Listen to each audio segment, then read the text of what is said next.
أعوذ بالله من الشيطان الرجيم. بسم الله الرحمن الرحيم. إن الله يدافع عن الذين آمنوا إن الله لا يحب كل خوان كفور. أذن للذين يقاتلون بأنهم ظلموا وإن الله على نصرهم لقدير. അസ്സലാമു അലൈക്കും വറഹ്മത്തുള്ളാഹി വബറകാതുഹു. ഖുർആൻ ബുധം 1081 ദിവസത്തിലേക്ക് എല്ലാവരെയും ഹാർദമായി സ്വാഗതം ചെയ്യുന്നു. സൂറത്തുൽ ഹജ്ജിലെ 38-39 ആയത്തുകളാണ് ഇന്ന് പഠന വിധേയമാക്കുന്നത്. ക്ലാസ് ആരംഭിക്കുന്നതിനായി ആദരണീയനായ ഡോക്ടർ AI വിലായത്തുള്ള സാഹിബിനെ ക്ഷണിക്കുന്നു. അസ്സലാമു അലൈക്കും വറഹ്മത്തുള്ളാഹി വബറകാതുഹു. അഊദു ബില്ലാഹി മിനശ് ശൈത്വാനിർ റജീം. ബിസ്മില്ലാഹിർ റഹ്മാനിർ റഹീം. ഇന്നല്ലാഹ യുദാഫിഉ അനിൽ ലദീന ആമനൂ ഇന്നല്ലാഹ ലാ യുഹിബ്ബു കുല്ല ഖവ്വാനിൻ കഫൂർ. ഉദിന ലില്ലദീന യുഖാതലൂന ബിഅന്നഹും ളുലിമൂ وإن الله على نصرهم لقدير. صدق الله العلي العظيم. സൂറത്തുൽ ഹജ്ജിലെ 38-39 ആയത്തുകളാണ് ഞാൻ നിങ്ങളെ കേൾപ്പിച്ചിട്ടുള്ളത്. പിന്നിട്ട ഭാഗത്ത് നടന്നു വന്നിരുന്ന ഹജ്ജുമായി ബന്ധപ്പെട്ട ആ ഭാഷണം അല്ലെങ്കിൽ ആ വിഷയം പ്രതിപാദിക്കുന്ന ആയത്തുകൾ നമ്മൾ കഴിഞ്ഞ ദിവസം പഠിച്ച ആയത്തോടു കൂടി അതിന് വിരാമമായിരിക്കുകയാണ്. ഇതിനെ തുടർന്ന് ഇന്ന് നമ്മൾ വായിച്ചു വെച്ചിട്ടുള്ള ആയത്തുകൾ പുതിയൊരു വിഷയം പ്രതിപാദിക്കുന്ന അതിന്റെ തുടക്കഘട്ടത്തിലാണ് എന്നത് കാണാൻ സാധിക്കും. ഇന്നലെ നമ്മൾ വായിച്ച ഭാഗത്ത് അള്ളാഹു വ്യക്തമാക്കിയുണ്ടായത് ഒട്ടകങ്ങളെ, ബലിയൊട്ടകങ്ങളെ അള്ളാഹു നിങ്ങൾക്കായിട്ട് അള്ളാഹുവിന്റെ ചിഹ്നങ്ങളായി നിശ്ചയിച്ചിരിക്കുകയാണ്. അതുകൊണ്ട് അള്ളാഹുവിന്റെ നാമം ഉച്ചരിച്ചുകൊണ്ട് അവയെ ബലി അറുക്കുക. അവയുടെ ദേഹം നിലത്ത് പതിച്ചു കഴിഞ്ഞാൽ അതിൽ നിന്ന് നിങ്ങൾ ഭക്ഷിച്ചു കൊള്ളുക. അതുപോലെ ഖാനിയും മുഴത്തറുമായ ആവശ്യക്കാർക്ക് നിങ്ങൾ നൽകി അവരെ ഭക്ഷിപ്പിക്കുകയും ചെയ്യുക. ഈ വിധത്തില് നിങ്ങൾക്ക് ബലിയെറുക്കാനും സാധാരണഗതിയിലുള്ള അറിവ് നടത്താനും ഒക്കെ പറ്റുന്ന വിധത്തില് അള്ളാഹു ഈ മൃഗങ്ങളെ, ഒട്ടകത്തെ ഉൾപ്പെടെയുള്ള മൃഗങ്ങളെ നിങ്ങൾക്ക് വിധേയപ്പെടുത്തി തന്നിരിക്കുകയാണ്. നിങ്ങൾ കൃതജ്ഞതയുള്ളവരാകുന്നതിന് വേണ്ടിയാണ് അള്ളാഹു അങ്ങനെ ചെയ്തിരിക്കുന്നത് എന്നുകൂടി പറയുകയുണ്ടായി. ബലിയെറുക്കുന്ന മൃഗങ്ങളുടെ ലഹൂം അല്ലെങ്കിൽ ദിമാ ഒന്നും, അവയുടെ മാംസങ്ങളും രക്തങ്ങളൊന്നും അള്ളാഹുവിന്റെ അടുക്കിലേക്ക് എത്തുന്നില്ല.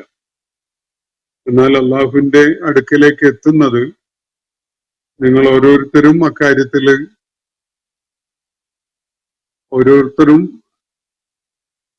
സ്വീകരിച്ചിരിക്കുന്ന തഖ്വയാണ്, ഓരോരുത്തരും പുലർത്തുന്ന ദൈവഭക്തിയാണ് എന്നാണ് അള്ളാഹു തുടർന്ന് ചൂണ്ടിക്കാണിക്കുന്നത്. നിങ്ങൾ അള്ളാഹുവിനെ മഹത്വപ്പെടുത്തിക്കൊണ്ട്, അള്ളാഹുവിനെ പ്രകീർത്തിച്ചുകൊണ്ട് അവനെ വാഴ്ത്തുന്നതിന് വേണ്ടി നിങ്ങളെ മാർഗദർശനം ചെയ്തതിന്റെ പേരിൽ അവനെ വാഴ്ത്തുകയും അവന്റെ മഹത്വത്തെ ഉദ്ഘോഷിക്കുകയൊക്കെ ചെയ്യുന്നതിന് വേണ്ടിയാണ് അള്ളാഹു ഈ മൃഗങ്ങളെ നിങ്ങൾക്ക് വിധേയപ്പെടുത്തിക്കൊണ്ട് ബലിയെറുക്കാൻ പറ്റുന്ന വിധത്തിൽ തന്നിരിക്കുന്നത് എന്ന് കൂടിയാണ് അള്ളാഹു അവിടെ സൂചിപ്പിക്കപ്പെടുകയുണ്ടായത്. അതിനുശേഷം പുതിയൊരു വിഷയം ആരംഭിക്കുകയാണ്. ഞാൻ തുടക്കത്തിൽ ഓതി വെച്ച 2 ആയത്തുകള് ആ പുതിയൊരു വിഷയത്തിന്റെ തുടക്ക ഭാഗമാണ്. ഇന്നല്ലാഹ യുദാഫിഉ അനില്ലദീന ആമനു. നിശ്ചയമായിട്ടും അള്ളാഹു സത്യവിശ്വാസ പാതയിലേക്ക് വന്നിട്ടുള്ള ആളുകളെ തീർച്ചയായിട്ടും പ്രതിരോധിക്കുക തന്നെ ചെയ്യും. അവർക്ക് ദിഫാ നടത്തും, അവരെ അള്ളാഹു പ്രതിരോധിക്കും. അവർ നേരിടുന്ന ആക്രമണങ്ങളും അവര് ഏറ്റുവാങ്ങേണ്ടി വരുന്ന പീഡനങ്ങളുമൊക്കെ അതിനൊക്കെ അള്ളാഹു പ്രതിരോധം ഏർപ്പെടുത്തും എന്നാണ് അള്ളാഹുവിടെ പറയുന്നത്. സത്യവിശ്വാസം സ്വീകരിച്ച ആളുകൾ തനിച്ചല്ല, അവരുടെ ആ ദൗത്യത്തിന്റെ നിർവഹണത്തിൽ അവരോടൊപ്പം അള്ളാഹുവുമുണ്ട്. ഇന്നല്ലാഹ ലാ യുഹിബ്ബു കുല്ല ഖവ്വാനിൻ കഫൂർ. നന്ദികെട്ട ചതിയന്മാരെ ഒന്നും തന്നെ അള്ളാഹു ഇഷ്ടപ്പെടുന്നേ ഇല്ല എന്നുകൂടിയാണ് അള്ളാഹു അവിടെ പറയുന്നത്. നമുക്ക് ഈ ആയത്തിലേക്ക് തിരികെ വരാം. അതിന്റെ മുമ്പ് അതിനോട് ചേർന്ന് നമ്മൾ വായിച്ചു വെച്ച ആയത്ത് കൂടി അതിന്റെ സാരം മനസ്സിലാക്കാം. ഉദിന ലില്ലദീന യുഖാതലൂൻ. യുദ്ധം നേരിടേണ്ടി വരുന്ന ആളുകൾ, അവർക്ക് അനുമതി നൽകപ്പെട്ടിരിക്കുന്നു. ആർക്കെതിരെയാണോ യുദ്ധം നടത്തപ്പെടുന്നത് അവർക്ക്, ആ യുദ്ധത്തിന്റെ ഇരകളാക്കപ്പെടുന്നവർക്ക് അനുമതി നൽകപ്പെട്ടിരിക്കുന്നു. ബി അന്നഹും ലുലിമു. അവര് മർദ്ദിതരായതുകൊണ്ട്, അവര് മർദ്ദനങ്ങൾ ഏറ്റുവാങ്ങേണ്ടി വന്നതിനാൽ അവർക്ക് അനുമതി നൽകപ്പെട്ടിരിക്കുന്നു. വഇന്നല്ലാഹ അലാ നസ്രിഹിം ലഖദീർ. നിശ്ചയമായിട്ടും അവരെ സഹായിക്കുവാൻ അള്ളാഹു എന്തുകൊണ്ടും പോന്നവൻ തന്നെയാണ്, കഴിവുള്ളവൻ തന്നെയാണ് എന്നാണ് അവിടെ പറഞ്ഞു വെക്കുന്നത്. വിശുദ്ധ ഖുർആനിൽ അള്ളാഹുവിന്റെ മാർഗത്തിലുള്ള, സത്യമാർഗത്തിലുള്ള പോരാട്ടം, യുദ്ധം, ഏറ്റുമുട്ടൽ, ഇത് സംബന്ധമായിട്ട് പല നിർദ്ദേശങ്ങളും നൽകപ്പെട്ടിട്ടുണ്ട്. അതിലെ ഒന്നാമത്തെ നിർദ്ദേശമാണിത്. നിങ്ങൾക്ക് യുദ്ധത്തിന് ഇരകളാക്കപ്പെടേണ്ടി വരുന്നു എന്നതിനാൽ തന്നെ നിങ്ങൾക്ക് അനുമതി നൽകപ്പെട്ടിരിക്കുന്നു എന്നാണ് അള്ളാഹു പറയുന്നത്.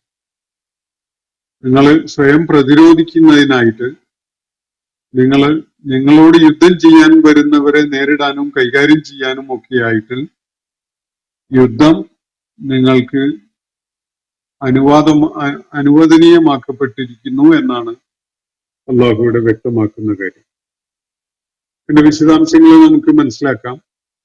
നബി സല്ലല്ലാഹു അലൈഹി വസല്ലം മക്കയിൽ നിന്ന് മദീനയിലേക്ക് പലായനം ചെയ്ത് അതിനെ തുടർന്ന് വന്ന ആദ്യത്തെ ഹജ്ജ് സന്ദർഭത്തിലാണ് ഈ സൂറത്തിലെ 24 ശേഷമുള്ള 25 മുതലുള്ള ആയത്തുകള് അവതരിച്ചിട്ടുള്ളത് എന്നത് നമ്മൾ നേരത്തെ മനസ്സിലാക്കിയിട്ടുണ്ടായി. 1 മുതൽ 24 വരെയുള്ള ആയത്തുകള് മക്കയിലെ അവസാന ഘട്ടത്തിൽ അവതരിച്ചതാണ് എന്നതും നമ്മൾ മനസ്സിലാക്കിയിട്ടുണ്ടായതാണ്. അപ്പോ ഹിജ്റയ്ക്ക് ശേഷമുള്ള ആദ്യത്തെ ഹജ്ജിന്റെ വേളയിലാണ് മക്കയിൽ നിന്ന് പലായനം ചെയ്തെത്തിയ സത്യവിശ്വാസികളെ സംബന്ധിച്ചിടത്തോളം വല്ലാത്ത മാനസിക പിരിമുറുക്കം അനുഭവപ്പെട്ടിരുന്ന ഒരു സമയമായിരുന്നു അത്. ഹജ്ജിന്റെ സന്ദർഭം, അവരുടെ നാട്ടില് ഹജ്ജിനായിട്ട് വിദൂര ദിക്കുകളിൽ നിന്ന് വരെ ആളുകൾ എത്തിച്ചേരുന്ന ആ ഘട്ടം, അതൊക്കെയും അവർക്ക് നഷ്ടപ്പെട്ടിരിക്കുകയാണ്. അവർക്ക് ഹജ്ജിൽ പങ്കാളികളാവാൻ പറ്റുന്നില്ല. ഹജ്ജ് ലക്ഷ്യം വെച്ചുകൊണ്ട് വരുന്ന വിവിധ ഭൂപ്രദേശങ്ങളിലുള്ള ആളുകളെ കാണാനും അവരുമായി സമ്പർക്കപ്പെടാനും ഒന്നും അവർക്ക് കഴിയുന്നില്ല. ഹജ്ജിന്റെ പുണ്യകർമ്മങ്ങളൊന്നും അവർക്ക് അതിലൊന്നും ഭാഗവാക്കാക്കാൻ കഴിയുന്നില്ല എന്ന കാരണത്താൽ അവര് വഴി തടയപ്പെട്ടിരിക്കുകയാണ്. മക്കയിലേക്ക് ഹജ്ജിനായി പുറപ്പെടാൻ അവർക്ക് അനുവാദമില്ല. മാത്രവുമല്ല, മക്കയിൽ നിന്ന് പലായനം ചെയ്ത് മദീനയിലെത്തിയ ആളുകളെ മദീനയിൽ പോലും ഒരു സ്വസ്ഥതയും സ്വൈരവും നൽകാതെ ദ്രോഹിച്ചുകൊണ്ടിരിക്കുകയാണ് മക്കയിലെ ഇസ്ലാമിനോട് ശത്രുത കാണിച്ചുകൊണ്ടിരുന്ന ആളുകൾ എന്നതൊക്കെയാണ് ഇതിന്റെ പശ്ചാത്തലം. ഈ ഒരു പശ്ചാത്തലത്തിലാണ് അള്ളാഹു സത്യവിശ്വാസികളോട് പക്ഷം ചേർന്ന് നിന്നുകൊണ്ട് ചില കാര്യങ്ങൾ ഇവിടെ പറയുന്നത്. സത്യവിശ്വാസ മാർഗം സ്വീകരിച്ച ആളുകൾ തനിച്ചല്ല. പ്രപഞ്ചങ്ങളുടെ നാഥൻ ഏകനായ റബ്ബ് അവരോടൊപ്പമുണ്ട് ആ പോരാട്ടത്തിൽ എന്നാണ് അവരെ അറിയിക്കുന്ന കാര്യം. ഇന്നല്ലാഹ യുദാഫിഉ അനിൽ ലദീന ആമനു. സത്യവിശ്വാസികൾക്ക് പ്രതിരോധം തീർക്കുന്നു തീർച്ചയായിട്ടും അള്ളാഹു. അള്ളാഹു കാഴ്ചക്കാരനായി നോക്കി നിൽക്കുകയല്ല. സത്യവിശ്വാസികൾ ഈ വിധത്തിൽ വേട്ടയാടപ്പെടുമ്പോ അള്ളാഹുവിന്റെ നിശ്ചയപ്രകാരമുള്ള പ്രതിരോധം നടക്കുന്നുണ്ട്. അത് ഹ്രസ്വകാല ലക്ഷ്യങ്ങളോടുകൂടിയുള്ളതാവാം, അതേപോലെ ദീർഘകാല ലക്ഷ്യങ്ങളോടുകൂടിയുള്ളതും ആവാം. ഏതു വിധത്തിലാണെങ്കിലും സത്യവിശ്വാസികളെ അങ്ങ് പെരുവഴിയിലേക്ക് തള്ളിവിട്ട അവസ്ഥയിൽ അള്ളാഹു ഉപേക്ഷിച്ചിരിക്കുകയല്ല. അവരുടെ പ്രതിരോധത്തിനായി, അവരുടെ സംരക്ഷണത്തിനായി അള്ളാഹു കരുനീക്കങ്ങൾ നടത്തുന്നുണ്ട് എന്നാണ് ഇവിടെ വ്യക്തമാക്കപ്പെടുന്നത്. ഇന്നല്ലാഹ യുദാഫിഉ അനിൽ ലദീന ആമനു. സത്യവിശ്വാസികൾക്കായിട്ട് അള്ളാഹു തീർച്ചയായിട്ടും പ്രതിരോധം ഏർപ്പെടുത്തുന്നുണ്ട്. ഇന്നല്ലാഹ ലാ യുഹിബ്ബു കുല്ല ഖവ്വാനിൻ കഫൂർ. അതെന്തുകൊണ്ടാണ് എന്ന് സ്വാഭാവികമായിട്ടും ഒരു ചോദ്യം ഉയരും. മനുഷ്യര് രണ്ട് സംഘങ്ങളായി, രണ്ട് വിഭാഗങ്ങളായി, രണ്ട് വീക്ഷണഗതിക്കാരായി, രണ്ട് പക്ഷങ്ങളായി നിലകൊള്ളുമ്പോ അള്ളാഹു എന്തുകൊണ്ടാണ് ഒരു പക്ഷത്തോടൊപ്പം നിലകൊള്ളുന്നത് എന്ന സ്വാഭാവികമായ ഒരു ചോദ്യം ഉയരാനിടയുണ്ട്. കാരണം ഈ സത്യവിശ്വാസികളെ പോലെ തന്നെ സത്യനിഷേധത്തിന്റെ വഴി തെരഞ്ഞെടുത്തവരെയും സൃഷ്ടിച്ചത് അള്ളാഹു ആണല്ലോ. പിന്നെ എന്തുകൊണ്ടാണ് അള്ളാഹു സത്യവിശ്വാസികളോട് ഈ വിധത്തിലുള്ള പക്ഷപാതിത്വം കാണിക്കുന്നത് എന്നൊരു ചോദ്യം ഉയരാനിടയുണ്ട്. അള്ളാഹു അതിനുകൂടി മറുപടി നൽകുകയാണ് ഇവിടെ. ഇന്നല്ലാഹ യുദാഫിഉ അനിൽ ലദീന ആമനു എന്ന് പറഞ്ഞതിന് ശേഷം പറയുന്നത് ഇന്നല്ലാഹ ലാ യുഹിബ്ബു കുല്ല ഖവ്വാനിൻ കഫൂർ. ചതിയന്മാരായ നിഷേധികളെ, നന്ദി കെട്ടവരെ അള്ളാഹു ഇഷ്ടപ്പെടുന്നേയില്ല. അള്ളാഹുവിന്റെ സൃഷ്ടികളൊക്കെ തന്നെയാണ്, പക്ഷെ അവര് അള്ളാഹുവിനോട് അതുപോലെ സഹ സൃഷ്ടികളോട് ഒക്കെ ചതി ചെയ്ത് കൊണ്ടിരിക്കുന്ന, വഞ്ചന ചെയ്യുന്ന ആളുകളാണ്. അവര് നന്ദി കെട്ടവരാണ്, നിഷേധികളാണ്. ഈ രണ്ട് മൂന്ന് കാരണങ്ങളാലാണ് അള്ളാഹു അവർക്കെതിരിൽ സത്യവിശ്വാസികളോടൊപ്പം പക്ഷം ചേർന്ന് നിലകൊള്ളുന്നത് എന്നതാണ് ഇവിടെ വ്യക്തമാക്കപ്പെടുന്നത്. രണ്ട് വിഭാഗവും വ്യത്യസ്ത നിലപാടുകളോടുകൂടി മുന്നേറുന്നവരാണ് എന്നത് ശരി തന്നെയാണ്. പക്ഷെ ഒരു പക്ഷം സത്യം അംഗീകരിച്ച് ഉൾക്കൊണ്ടുകൊണ്ട് അതിനെ ഉയർത്തിപ്പിടിക്കുന്നതിന് വേണ്ടിയാണ് നിലകൊള്ളുന്നതെങ്കിൽ മറുപക്ഷം സത്യത്തെ കെടുത്തിക്കളയാൻ വേണ്ടിയുള്ള നിരന്തരമായ ശ്രമത്തിലാണ് ഏർപ്പെട്ടിരിക്കുന്നത്. തീർച്ചയായിട്ടും ഓരോരുത്തരും സ്വീകരിക്കുന്ന നിലപാടുകളുടെ ക്വാളിറ്റിയുടെ അടിസ്ഥാനത്തിലാണ് അള്ളാഹു അവരോടുള്ള നിലപാട് സ്വീകരിക്കുന്നത്. ഇവിടെ ഖവ്വാനും കഫൂറുമായ ആളുകളെ അള്ളാഹു ഒരിക്കലും തന്നെ ഇഷ്ടപ്പെടുന്നില്ല എന്ന് പറഞ്ഞുകൊണ്ട് അള്ളാഹു മക്കയിലെയും ചുറ്റുപാടുമൊക്കെയും ഉണ്ടായിരുന്ന മുശ്രിക്കുകളിലേക്കും കാഫിറുകളിലേക്കുമാണ് വിരൽ ചൂണ്ടുന്നത്. അവര് ആത്മവഞ്ചന ചെയ്തവരാണ്. അള്ളാഹുവിനോടും അള്ളാഹുവിന്റെ ദൂതനോടും വഞ്ചന ചെയ്തവരാണ്. അള്ളാഹുവിനോട് നന്ദികേട് കാണിച്ചവരുമാണ്. ഖവ്വാനാണ്, കഫൂറാണ്. ഖായിനത്ത് എന്ന് പറഞ്ഞാൽ ചതി എന്നാണ് അർത്ഥം. ഖവ്വാൻ എന്ന് പറഞ്ഞാൽ ചതി തന്നെ ഒരു ഏർപ്പാടായി കൊണ്ട് നടക്കുന്ന ആളുകൾ, അതിലൊരു പ്രൊഫഷണൽ ആയിട്ട് തന്നെ മുന്നേറിയ ആളുകളാണ് ഖവ്വാൻ എന്ന പദം സൂചിപ്പിക്കുന്നത്. നമ്മള് ഡ്രൈവിംഗ് സ്വന്തം ആവശ്യങ്ങൾക്ക് വേണ്ടി നിർവഹിക്കുന്ന ആളെ ഡ്രൈവർ എന്ന് പറയാറില്ല. അറബി ഭാഷയില് ഒരു തൊഴിൽ എന്ന നിലക്ക് ഡ്രൈവിംഗ് ചെയ്യുന്ന ആളാണ് സവ്വാഖ്. ഒരാള് സ്വന്തം ആവശ്യത്തിന് വണ്ടി ഓടിക്കുകയാണെങ്കിൽ സായിഖ് എന്നേ പറയുള്ളൂ.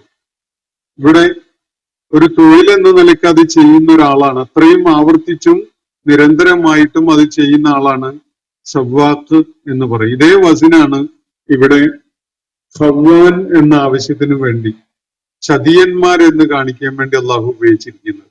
ചതി എപ്പോഴെങ്കിലും ചെയ്യുക എന്നുള്ളതല്ല, ചതി നിരന്തരം ചെയ്യുകയും ചതി ചെയ്യൽ തന്നെ ഒരു തൊഴിലാക്കി കൊണ്ടു നടക്കുകയൊക്കെ ചെയ്യുന്ന തരം ആളുകളാണ് മക്കയിലെ ഈ സത്യനിഷേധികൾ എന്നാണ് പരോക്ഷമായിട്ട് സൂചിപ്പിക്കപ്പെടുന്നത്. അപ്പോ ഖവ്വാനും കഫൂറുമായ അള്ളാഹുവിനോടുള്ള നന്ദി പ്രകടിപ്പിക്കുന്നതിന്റെ വിവിധ രീതികളാണ് നമ്മൾ ഹജ്ജിലൂടെയും ബലികർമ്മത്തിലൂടെയും ഒക്കെ പരിചയപ്പെട്ടത്. അത് അള്ളാഹുവിനുള്ള നന്ദി രേഖപ്പെടുത്തുന്ന, കൃതജ്ഞത കാണിക്കുന്നതിന്റെ അള്ളാഹു തന്നെ പഠിപ്പിച്ചിട്ടുള്ള രീതികളാണ്. ഹജ്ജ് അള്ളാഹുവിനുള്ള കൃതജ്ഞതയാണ്. ഹജ്ജിനോടനുബന്ധിച്ചും അല്ലാതെയുമുള്ള ബലികർമ്മങ്ങള് അള്ളാഹുവിനോടുള്ള കൃതജ്ഞത കാണിക്കുന്നതിന്റെ അള്ളാഹു തന്നെ പഠിപ്പിച്ചിട്ടുള്ള രീതിയാണ്.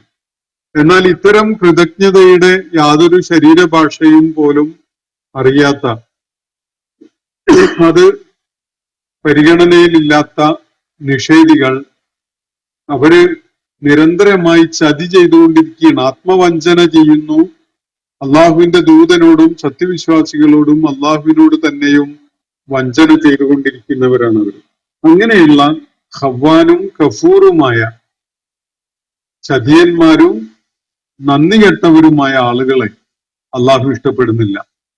അള്ളാഹു അവരോടൊപ്പം അല്ല ഉള്ളത്, മറിച്ച് ആത്മാർത്ഥതയോടുകൂടി അള്ളാഹുവിന് സമർപ്പിച്ച സത്യവിശ്വാസ പാതയിൽ ഇറങ്ങി തിരിച്ചിട്ടുള്ള ആളുകളോടൊപ്പമാണ്, അവരെ പ്രതിരോധിക്കുന്നതിലാണ് അള്ളാഹു ഉള്ളത് എന്നാണ് ഇവിടെ യാതൊരു സന്ദേഹവും ഇല്ലാത്ത വിധത്തില് വ്യക്തമാക്കുന്നത്.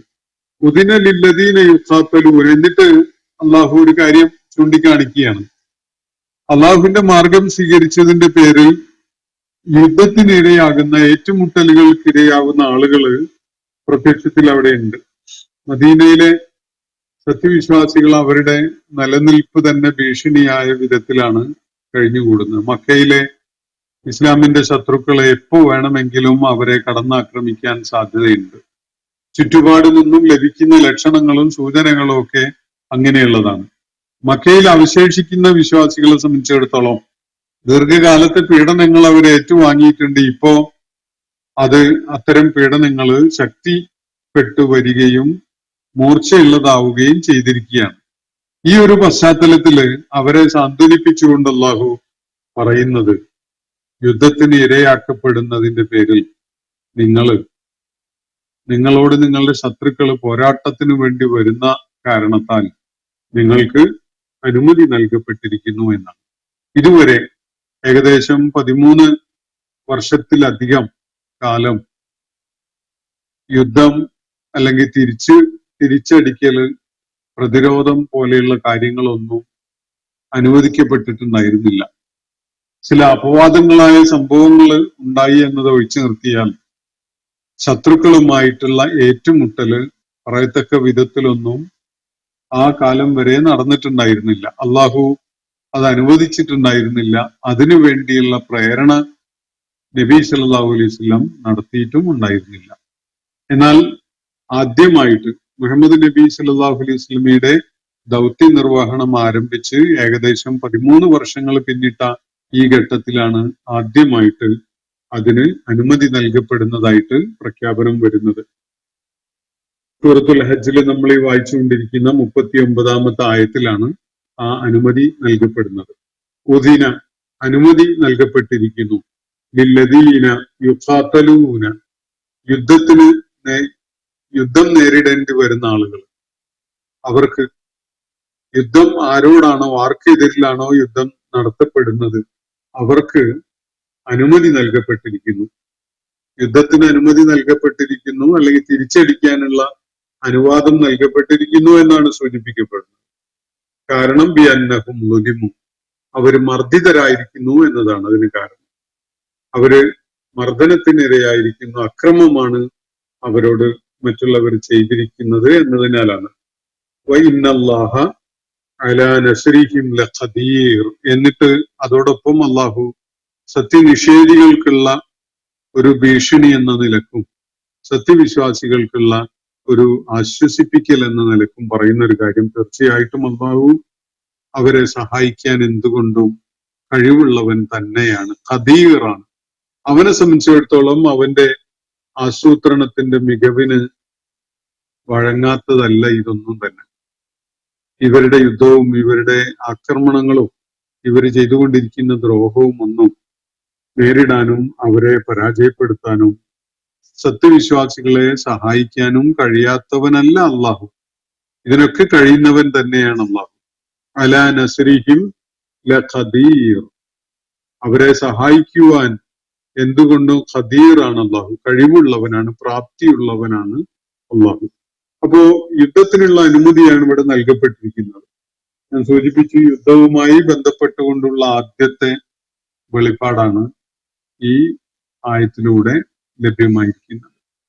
യുദ്ധകാര്യത്തിൽ എടുക്കുന്ന ആദ്യത്തെ നിലപാട് അവർക്ക് അനുമതി നൽകപ്പെട്ടിരിക്കുന്നു എന്നാണ് ഇവിടെ പറയുന്നത്. ഇവിടെ യുദ്ധം ചെയ്യാൻ ആരോടും പറയുന്നില്ല, യുദ്ധം ചെയ്യല് നിർബന്ധമാണെന്ന് സൂചനയില്ല, യുദ്ധത്തിന് വേണ്ടി പ്രേരിപ്പിക്കുന്നില്ല. പക്ഷെ നിങ്ങൾ മർദ്ദിതരാണല്ലോ, അതുകൊണ്ട് നിങ്ങൾക്ക് അനുവാദമുണ്ട് എന്ന് മാത്രമാണ് പറയുന്നത്. നിങ്ങൾ തിരിച്ചടിക്കുന്നതിന് അള്ളാഹു എതിരല്ല. നിങ്ങൾക്ക് പ്രതിരോധിക്കാൻ, നിങ്ങൾക്ക് ശത്രുവിന്റെ കരുനീക്കങ്ങൾക്ക് തടയിടാൻ ഒക്കെ യുദ്ധത്തിൽ ഏർപ്പെടുവാൻ അനുമതിയുണ്ട് എന്ന കാര്യം മാത്രമാണ് ഇവിടെ അറിയിക്കുന്നത്. പിന്നെ തുടർന്ന് സൂറത്തുൽ ബഖറയില് യുദ്ധവുമായി ബന്ധപ്പെട്ടുകൊണ്ടുള്ള തുടർ നിർദ്ദേശങ്ങൾ നമുക്ക് കാണാൻ കഴിയും. ചില ആയത്തുകളിലായിട്ട് 190 ആയത്ത് ഇങ്ങനെയാണ്: വഖാതിലൂ ഫീ സബീലില്ലാഹി അല്ലദീന യുഖാതിലൂനകും. നിങ്ങൾ അള്ളാഹുവിന്റെ മാർഗത്തിൽ സമരം ചെയ്യുക, യുദ്ധം ചെയ്യുക. നിങ്ങളോട് യുദ്ധം ചെയ്യുന്നവർക്കെതിരിലായിട്ട് നിങ്ങൾ അള്ളാഹുവിന്റെ മാർഗത്തിൽ യുദ്ധം ചെയ്തു കൊള്ളുക എന്നാണ് അവിടെ നിർദ്ദേശം. 191 ആയത്തില് വഖ്തുലൂഹും ഹൈസു സഖിഫ്തുമൂഹും. നിങ്ങൾ അവരെ എവിടെ വെച്ച് കാണുകയാണെങ്കിലും അവരെ കൈകാര്യം ചെയ്യുക. വഅഖ്രിജൂഹും മിൻ ഹൈസു അഖ്റജൂഹും. നിങ്ങളെ എവിടെ നിന്നാണോ അവർ പുറത്താക്കിയിട്ടുള്ളത് അവിടെ നിന്ന് നിങ്ങളും അവരെ പുറത്താക്കിക്കൊള്ളുക എന്നാണ് അള്ളാഹു നിർദ്ദേശം നൽകുന്നത്. വഖാതിലൂഹും ഹത്താ ലാ തകൂന ഫിത്നതൻ വയകൂന അദ്ദീനു ലില്ലാഹ്. 193 ആയത്താണത് പറയുന്നത്. വഖാതിലൂഹും, നിങ്ങൾ അവരോട് പോരടിക്കുക. ഹത്താ ലാ തകൂന ഫിത്നതുൻ, നാട്ടിൽ കുഴപ്പം, ഫിത്ന ഇല്ലാതാകുന്നത് വരെ. വയകൂന അദ്ദീനു ലില്ലാഹ്, കീഴ്പ്പെടല്, വിധേയത്വം അള്ളാഹുവിനായി മാറുന്നത് വരെയും നമ്മൾ പോരടിച്ചു കൊള്ളുക, യുദ്ധം ചെയ്തു കൊള്ളുക. 216 ആയത്തിൽ പറയുന്നത് കുതിബ അലൈക്കുമുൽ ഖിതാലു, നിങ്ങൾക്ക് യുദ്ധം നിർബന്ധമാക്കപ്പെട്ടിരിക്കുന്നു. വഹുവ കുർഹുൽ ലക്കും, അത് നിങ്ങൾക്ക് അനിഷ്ടകരമായിരിക്കെ തന്നെ. അവിടെ യുദ്ധം നിർബന്ധമാക്കിയിരിക്കുകയാണ്.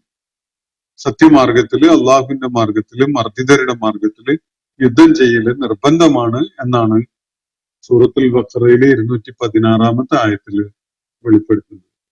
വഖാതിലൂ ഫീ സബീലില്ലാഹി 244 ആയത്ത് ഇങ്ങനെയാണ്: അള്ളാഹുവിന്റെ മാർഗത്തില് നിങ്ങൾ പോരാടുക. വഅലമൂ അന്നല്ലാഹ സമീഉൻ അലീം, അറിയുക അള്ളാഹു എല്ലാം കേൾക്കുന്നവനും അറിയുന്നവനും തന്നെയാണ് എന്ന്. അത് അറിയുകയും കൂടി ചെയ്യുക എന്നാണ് അവിടെ പറയുന്നത്. അപ്പോ യുദ്ധവുമായി ബന്ധപ്പെട്ടുകൊണ്ടുള്ള വ്യത്യസ്തമായ നിർദ്ദേശങ്ങളിലെ ഒന്നാമത്തേതാണ് സൂറത്തുൽ ഹജ്ജിൽ നമ്മളിവിടെ വായിച്ചിട്ടുള്ളത്. ഉദിന ലില്ലദീന യുഖാതലൂന ബിഅന്നഹും ളുലിമു വഇന്നല്ലാഹ അലാ നസ്രിഹിം ലഖദീർ എന്ന് പറഞ്ഞത് ഈ യുദ്ധവുമായി ബന്ധപ്പെട്ടുകൊണ്ടുള്ള നിർദ്ദേശങ്ങളിലെ ഒന്നാമത്തേതാണ്. അത് അനിവാര്യമാണ് എന്ന് സൂചിപ്പിക്കുന്നതും അത് ചെയ്യാൻ പ്രേരിപ്പിക്കുന്നതും ശക്തമായി അതിനെ ആജ്ഞാപിക്കുന്നതും യുദ്ധം ചെയ്യൽ നിങ്ങൾക്ക് നിർബന്ധമാക്കപ്പെട്ടിരിക്കുന്നു എന്നുള്ള നിർദ്ദേശം വരുന്നതും ഒക്കെ അതിനെ തുടർന്ന് സൂറത്തുൽ ബഖറയിലെ വ്യത്യസ്തമായ ആയത്തുകളിലാണ് എന്നതാണ് നമ്മൾ മനസ്സിലാക്കിയിട്ടുണ്ടായത്. അപ്പോ ഹിജറയ്ക്ക് ശേഷമുള്ള ഒന്നാമത്തെ ഹജ്ജിന്റെ സന്ദർഭത്തിലാണ് മുസ്ലിം സമൂഹം നാട്ടിൽ നിന്ന് പുറത്താക്കപ്പെട്ടതിന്റെ പേരിലും ഹജ്ജ് തടയപ്പെട്ടതിന്റെ പേരിലും ഹജ്ജുമായി ബന്ധപ്പെട്ട പുണ്യങ്ങളൊന്നും അവർക്ക് ഏറ്റുവാങ്ങാൻ കഴിയാത്തതിന്റെ പേരിലൊക്കെ വലിയ വിഷമത്തില് കഴിഞ്ഞുകൂടുന്നത്.